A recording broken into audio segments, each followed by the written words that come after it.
আসসালামু আলাইকুম, সবাইকে শুভেচ্ছা জানাচ্ছি। আজ একটি ভিন্ন বিষয়ে কথা বলবার জন্য আমি একটা লাইভের আসবার কথা ছিল, কিন্তু আমি সেই লাইভে না এসে আমার রেকর্ডকৃত ভিডিওটি আমি প্রকাশ করলাম। কয়েকটি প্রসঙ্গ একটু শেয়ার করা দরকার। আমাদের অভিনয় শিল্পী সংঘ এবং চলচ্চিত্র শিল্পী সমিতি দুই জায়গাতেই 28শে জানুয়ারি নির্বাচন। তো এইবারের নির্বাচন যখনই শুরু হবে করছিল, তখন থেকে অনেকেই যোগাযোগ করছিল এবং অনেকে আবার খুবই ফোন করে জিজ্ঞেস করছিল বা SMS করে জিজ্ঞেস করছিল, ভাই কালকে নমিনেশন জমা দিব, আপনি অনুমতি দিলে। খুবই এক ধরনের উদারতা এবং খুবই এক ধরনের ভদ্রতা সবার ভেতরে, যে ইলেকশনের আগে। তো এটি ভালো একটা উৎসব মুখর পরিবেশ আমরা বলছি, কিন্তু আবার অনেকে বলছে যে আসলে কি উৎসবে থাকে নাকি হার জিতে উৎসব হারিয়ে যায়। যেমন এই সংগঠনের নির্বাচন নিয়ে আমাদের অভিনয় শিল্পী সংঘের সাবেক সভাপতি শহীদুজ্জামান সেলিম ভাই আজকে একটি ইন্টারভিউতে বলেছেন, যেটি কালের কণ্ঠে এসেছে, অভিনয় শিল্পী সংঘের নির্বাচনে ভোটই দিবেন না সেলিম।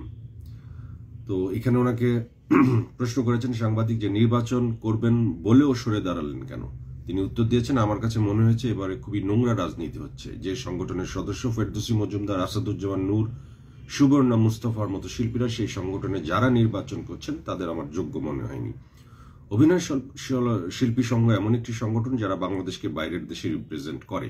সেই সংগঠনের নেতৃত্বে যারা আসবেন নিশ্চয়ই তাদের সেই যোগ্যতা থাকতে হবে। কিন্তু এবারে নির্বাচনে কি সেটা হচ্ছে? আমি যার সঙ্গে প্রতিদ্বন্দ্বিতা করব তিনি নিশ্চয়ই আমার চেয়ে যোগ্য হবেন। তিনি যদি আমার ধারের কাছেও না থাকেন তাহলে কিভাবে হবে?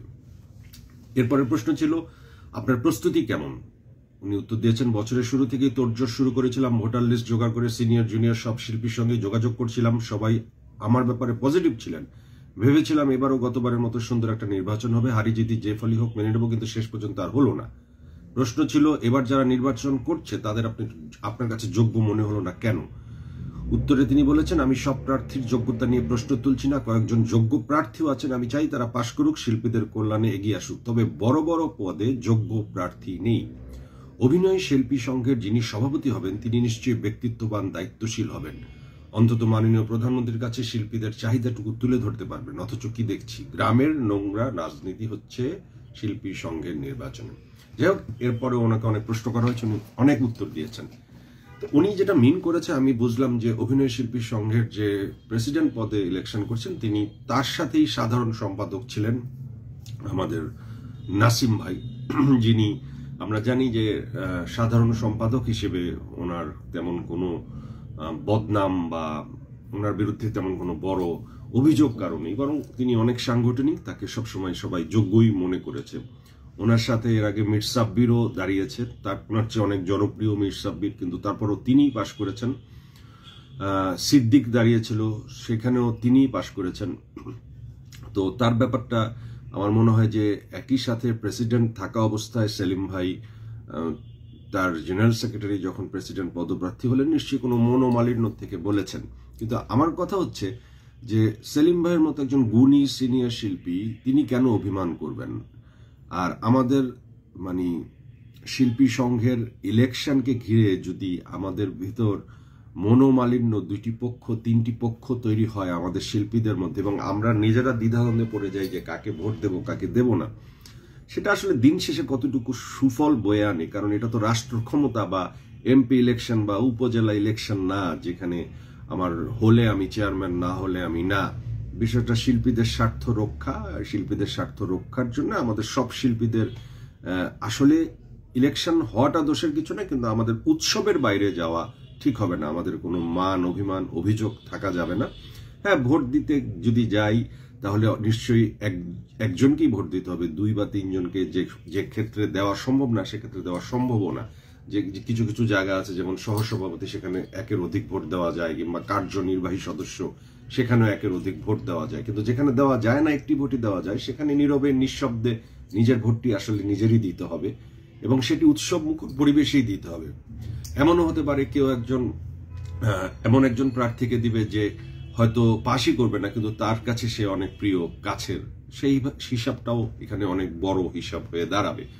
তারপরও আমরা মনে করি যে টেলিভিশনে যে অভিনয় শিল্পী সংঘের এবারে ইলেকশন এবং এবারে প্রার্থিতা খুব স্ট্রং হয়নি, যা নিয়ে খুব তীব্র বা জোরালো আলোচনা হচ্ছে। কয়েকজন দাঁড়িয়েছেন যারা অনেকের কাছেই পরিচিত এবং তারা সবাই পাশ করবেন আশা করছেন, যারা আমি মনে হয় যে বেশিরভাগই পাশ করবেন। কিন্তু বেশি যেটা আলোচনা হচ্ছে সেটা হচ্ছে চলচ্চিত্র শিল্পী সমিতি নিয়ে। আপনারা সবাই জানেন যে চলচ্চিত্র শিল্পী সমিতি আলোচনার একদম তুখোর দুইটি প্যানেল। একটি প্যানেল হচ্ছে ইলিয়াস কাঞ্চন ভাই এবং নিপুণ, আরেকটি প্যানেল হচ্ছে মিশা সওদাগর ভাই এবং জায়েদ খান, এবং সাথে সহসভাপতি ইলিয়াস কাঞ্চন এবং নিপুণের সাথে আছেন রিয়াজ ভাই এবং ডিএ তায়েব ভাই, আর সেই দিকে মিশা ভাই আর জায়েদের সাথে আছে রুবেল ভাই এবং ডিপজল ভাই। তাছাড়া বিভিন্ন পদগুলোতে এই সাইডে আমরা দেখতে পাচ্ছি যে সাইমন, ইমন, নীরব, ফেরদৌস ভাই অনেকেই আছেন, ইলিয়াস কাঞ্চন ভাই এবং নিপুণ এই প্যানেলে। আবার সেই দিকেও সিনিয়র শিল্পী অনেকে আছে, যেমন সুচরিতা আপা, অরুণা বিশ্বাস আপা সহ অনেকে। তো আসলে আমরা শিল্পীরা আমরা সবাই এক, এবং আমাদের প্ল্যাটফর্ম সব শিল্পী স্বার্থ রক্ষার জন্যই কাজ করে। এখানে শিল্পী অভিনয় শিল্পী সংঘের যেমন আলোচনা নেই, তেমনি চলচ্চিত্র শিল্পী সমিতি নিয়ে আছে ব্যাপক আলোচনা, উত্তেজনা, কোন প্যানেল আসবে কোন প্যানেল আসবে না। তো আমার কাছে একটা ইকুয়েশন মনে হয় যে চলচ্চিত্র শিল্পী সমিতি যেহেতু অনেক বেশি আলোচিত, অনেক বেশি বিতর্কিত এবং অনেক বেশি এখন ফোকাসড, এখানে ভোটের ইকুয়েশনটা কি হতে পারে, এটা একটা আমার নিজস্ব ধারণা থেকে আমি বলি যে এরকম হতে পারে এবং হলে ভালো হয় হয়তো। আমি প্রথমেই বলবো যে মিশা ভাই না ইলিয়াস কাঞ্চন ভাই কে? তো মিশা ভাই এবং ইলিয়াস কাঞ্চন ভাইয়ের মধ্যে একটি ব্যাপার দাঁড়ায় যে মিশা ভাই কিন্তু মৌসুমী আপা, চিত্রনায়িকা মৌসুমী আপা যেবার প্রেসিডেন্ট পদপ্রার্থী ছিলেন সেইবার তিনি ইলেকশন করে জিতে তিনি দ্বিতীয়বারের মতো দেখিয়ে দিয়েছেন তার ব্যাপক জনপ্রিয়তা আছে। ওকে, এবার ইলিয়াস কাঞ্চন ভাইয়ের মতো একজন বিশাল ব্যক্তিত্ব, যিনি নিরাপদ সড়ক চাই এর মতো একটি আন্দোলনকে জোরদার করে ওনার একটি শক্ত অবস্থান সমাজে আছে, রাষ্ট্রের কাছে আছে, উনি একজন নায়ক। তো উনি এবার যেহেতু আসছেন, আমার কাছে মনে হয় যে এইবারের ভোট বেশিরভাগ প্রেসিডেন্ট পদপ্রার্থী ভোট বেশিরভাগ ইলিয়াস কাঞ্চন ভাইয়ের কাছেই পড়বে। কারণ মিশা ভাইয়ের গত 2 টার্মে জায়েদ খানকে যতটা অ্যাক্টিভ দেখা গেছে, মিশা সওদাগর ভাইকে ততটা দেখা যায়নি, বরং তার সম্পর্কে শোনা গেছে তিনি বিদেশে বেশিরভাগ সময় আছেন। আমরা যতটুকু জানি যে তিনি আমেরিকাতে ওনার স্ত্রী সন্তানের সাথে বেশিরভাগ সময় কাটিয়েছেন এবং এখানে তিনি মাঝে মাঝে এসেছেন। তো আমার কথা হচ্ছে, ওকে, যদি বিষয়টি এরকম হয় সংগঠনটি আমাদের, যে প্রেসিডেন্ট না তিনিও প্রেসিডেন্টের মতোই, কারণ সংগঠনের প্রেসিডেন্ট হলে যে আমি বিরাট পাওয়ারফুল হয়ে গেলাম এবং আমি সব ডিসিশন নিতে পারবো তা না, সব শিল্পীদের স্বার্থে আমরা সবাই কাজ করতে পারি। ইলিয়াস কাঞ্চন ভাই যেহেতু এইবার প্রেসিডেন্ট ক্যান্ডিডেট এবং তিনি যথার্থ যোগ্য একজন মানুষ, আমার মনে হয় যে এবারে ইলিয়াস কাঞ্চন ভাইয়ের পক্ষে রায়টা যেতে পারে। এটা আমার মনে হচ্ছে যে গেলে হয়তো একটা পরিবর্তন আসবে এবং পরিবর্তনের ভেতর নিশ্চয়ই কোনো কিছু মঙ্গল থাকতেও পারে, তা না হলে তো একরকমই হয়ে গেল বিষয়টা, বা একরকমই থাকলে কি লাভ। যাক, এবার আসা যাক জায়েদ খান এবং নিপুণ প্রসঙ্গে। জায়েদ খান আমার মনে হয় যে অনেক বেশি সংগঠনমুখী, জায়েদ খান সংগঠনের জন্য অনেক কাজ করেছে। যদি সেক্ষেত্রে ইকুয়েশনটা এরকম হয় যে নিপুণের চেয়ে ভোট যদি জায়েদ খান বেশি পায় এবং জায়েদ খান যদি নির্বাচিত হয় এবং প্রেসিডেন্ট যদি থাকে ইলিয়াস কাঞ্চন ভাই, তাহলে কিন্তু দুইজন মিলে দুই সংগঠনের থেকেই বা দুই গ্রুপের থেকেই আমরা প্রেসিডেন্ট সেক্রেটারি পেয়ে যাই।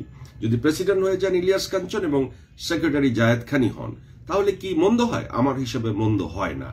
এরপর আসা যাক, আমাদের কিছু কিছু মানুষকে দরকার। আমাদের কিন্তু ডিএ তায়েবকে দরকার, কারণ ডিএ তায়েব অসম্ভব রকম একজন উপকারী মানুষ, সংগঠনমুখী মানুষ এবং তিনি অনেক কিছু করতে পারেন। উনি ইচ্ছে করলে অনেক দূর স্টেপ নিতে পারেন। আমার কাছে মনে হয় যে উনি সক্রিয় হলে সংগঠনের জন্য ভালো হবে। আমরা ওনাকে মনে হয় যে কোনোভাবে উনি যদি বেশি ভোট পায় এটি সংগঠনের উপকার হবে। আমি সামগ্রিকভাবে আমাদের শিল্পী সমিতির উন্নয়ন যেন হয় সেই হিসাবে আমার ইকুয়েশনটি বলছি, আমি একেবারেই আমার ব্যক্তিগত মতামত দিচ্ছি। এরপর আসা যাক যে হ্যাঁ, আমার কাছে মনে হয় যে রিয়াজ ভাই অ্যাক্টিভ, রিয়াজ ভাই যদি দায়িত্ব নেয়, কারণ তিনি রাজনীতি করছেন, তিনি এখন যদি সেই রাজনীতির প্রভাবে এবং ওনার রাজনীতির ক্যারিয়ারকে সক্রিয় করবার জন্য যদি এই ইলেকশনে উনি শিল্পী সমিতির ইলেকশনে উনি হেরে যান, সেটি কিন্তু ওনার প্রেস্টিজের জন্য একটি বিরাট ইস্যু হয়ে দাঁড়াবে। এবং এরকম কথাও উঠবে যে রিয়াজ শিল্পীদের নির্বাচনেই জিততে যদি না পারে, ভবিষ্যতে বাংলাদেশ আওয়ামী লীগের থেকে তিনি কোনো ইলেকশন বা কোনো বড় জায়গায় যাবার আগে সেই বিষয়টি কিন্তু অবশ্যই এটি গুনতে হবে বা গুনার মধ্যে আসবে। আমার মনে হয় যে রিয়াজ ভাইয়ের জন্য ইলেকশনটি একটু টাফ। রিয়াজ ভাইয়ের জন্য আমার কাছে মনে হয় যে জিতাটা একদম খুবই জরুরি। বাট আমি জানি না যে এখানে রিয়াজ ভাই এবং তায়েব ভাই দুইজন জিততে হলে সেই জায়গায় রুবেল ভাই এবং ডিপজল ভাই দুইজন বাদ পড়ে যাবে, কিন্তু সেদিকে ডিপজল ভাই রুবেল ভাইকে হারিয়ে রিয়াজ ভাই এবং তায়েব ভাইয়ের দুইজনের জিতাটাই খুবই আমার কাছে মনে হচ্ছে চ্যালেঞ্জিং। এই জায়গাটি খুবই চ্যালেঞ্জিং, এখানে বলা যাচ্ছে না কে জিতবে কে হারবে। তবে আমার কাছে মনে হয় যে তায়েব ভাইয়ের জিতা উচিত সংগঠনের স্বার্থে, এবং পাশাপাশি যদি পরিবর্তনের কথা বলা হয় সেক্ষেত্রে রিয়াজ ভাই পরিবর্তন নিয়ে আসলে সেটি হয়তো মঙ্গলজনক হবে। কিন্তু আমি মনে করি যে ডিপজল ভাইও একজন শক্ত ক্যান্ডিডেট, আমি ডিপজল ভাইকেও যথার্থ শক্ত ক্যান্ডিডেট মনে করছি। তারপর আসা যাক যে পরের দিকে যদি আমরা বলি, আমরা এখানে দেখতে পাই যে এখানে সাইমন, ওর ভেতর কিন্তু একটা যথেষ্ট সম্ভাবনা আছে, সবার সাথে ভালো ব্যবহার, কমিউনিকেশন রাখার যোগ্যতা যেমন জায়েদ খানের আছে তেমন সাইমনেরও আছে। তো সাইমনের জেতা উচিত। আমার কাছে মনে হয় যে জায়েদ খানের সাথে আরো আসা উচিত তার প্যানেল থেকে সিনিয়র যারা দাঁড়িয়েছেন। আমার মনে হয় যে সুচরিতা আপা, অরুণা বিশ্বাস আপা, তাদের অবশ্যই আসা উচিত, জিতে আসা উচিত। কারণ তাহলে তারকা সমৃদ্ধ একটা অভিনয়, মানে আমাদের চলচ্চিত্র শিল্পী সমিতি যদি একটি পাওয়ারে থাকে বা বোর্ডে থাকে, তাহলে আমার কাছে মনে হয় যে অনেক স্ট্রং হবে বিষয়টি, আমাদের প্রেজেন্টেশনটা যে কোনো জায়গায় মুভমেন্টটা অনেক স্ট্রং হবে। তো এখানে এবার মৌসুমী আপাও আছেন, এবং আমি একটি কথা সবসময় বলি, শেষ বলে কোনো কথা নেই, কোনো কিছুই শেষ না। মৌসুমী আপা গতবার প্রতিদ্বন্দ্বী ছিলেন মিশা সওদাগরের, এবার সেই প্যানেল থেকেই তিনি কার্যনির্বাহী সদস্য হিসেবে দাঁড়িয়েছেন। আমার তার প্রতি রেসপেক্ট সবসময়, তার প্রতি আমার ভালোবাসা সবসময়, আমি মন থেকে সবসময় চাইব তিনি জিতুক, তারও জেতা উচিত। এবং শক্তিশালীভাবে উনি প্রেসিডেন্ট হলে যা করতেন, উনি যেন কার্যনির্বাহী সদস্য পদে যদি উনি জিতে আসেন, উনি যেন চলচ্চিত্র শিল্পী সমিতির পাশে থাকেন এবং উনি যেন সবার কল্যাণে যথার্থভাবে কাজ করেন। তো এই ইকুয়েশনে আমার কাছে মনে হয় যে যদি আজকে আমি ইমনের জন্য, নীরবের জন্য শুভকামনা করছি যে ওরাও আসুক, এবং এদিকে জয় চৌধুরী ছেলেটিও সংগঠনমুখী এবং সংগঠনের জন্য অনেক পরিশ্রম করেছে। জায়েদ খান তাকে যথেষ্ট স্নেহ করে এবং ওই প্যানেলে তার যথেষ্ট গ্রহণযোগ্যতা আছে। সেই প্যানেল থেকে জয় চৌধুরী যদি আসে, সেখানে আমার মনে হয় যে খারাপ কিছু হবে না। তো এইভাবে করে আমরা যখন কার্যনির্বাহী সদস্যে যাব, সেখানে সিনিয়র শিল্পী যারা আছেন, যারা কর্ম আসলে করতে পারবেন, যাদের প্রেজেন্টেশন পাওয়ার ভালো, যারা শিল্পীদের জন্য যাদের কমিউনিকেশনটা ভালো করতে পারবে সরকারের সাথে, উপর মহলের সাথে, তাদের আসলে আসা উচিত। এবং সামনের এই ইলেকশন জমজমাট হোক। আমি আমার ব্যক্তিগত মতামত দিলাম, আমার ভোট আমি কাকে দিব সেটা আমার যেমন নিজস্ব ব্যাপার, আপনাদের ভোট আপনারা কাকে দিবেন সেটাও আপনাদের নিজস্ব ব্যাপার। কিন্তু আমার ইকুয়েশন চলচ্চিত্র শিল্পী সমিতি নিয়ে যা, আমি তা আপনাদের সাথে শেয়ার করলাম। অন্যদিকে অভিনয় শিল্পী সংঘের ব্যাপারে শুধুই শুভেচ্ছা। অভিনয় শিল্পী সংঘ আসলে অনেক বেশি সাংগঠনিক। আপনি যদি বলেন যে চলচ্চিত্র শিল্পী সমিতি যত আওয়াজে থাকে, অভিনয় শিল্পী সংঘ টেলিভিশনের অত আওয়াজে না থাকলেও তারা নীরবে তাদের কাজটা করে যায় এবং তারা ভালো করেছে, ভালো ভবিষ্যতে করবে। আমরা কোনো দ্বন্দ্ব আমাদের শিল্পীদের মধ্যে চাই না, এবং ইলেকশন পরবর্তীও আমরা চাই না যে আমাদের মধ্যে কোনো দ্বন্দ্ব তৈরি হোক, গ্রুপ হয়ে যায়। আমাদের কাজ এখন এগিয়ে যাবার সময়।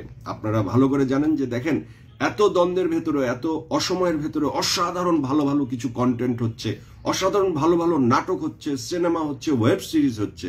এই অসাধারণ ভালো কাজগুলি থাকুক, এগিয়ে যাক, আর শিল্পীরা আমরা মিলেমিশে থাকি। আপনাদেরকে সবাইকে অগ্রিম শুভেচ্ছা জানিয়ে আমি শেষ করছি আজকের আমার কথা।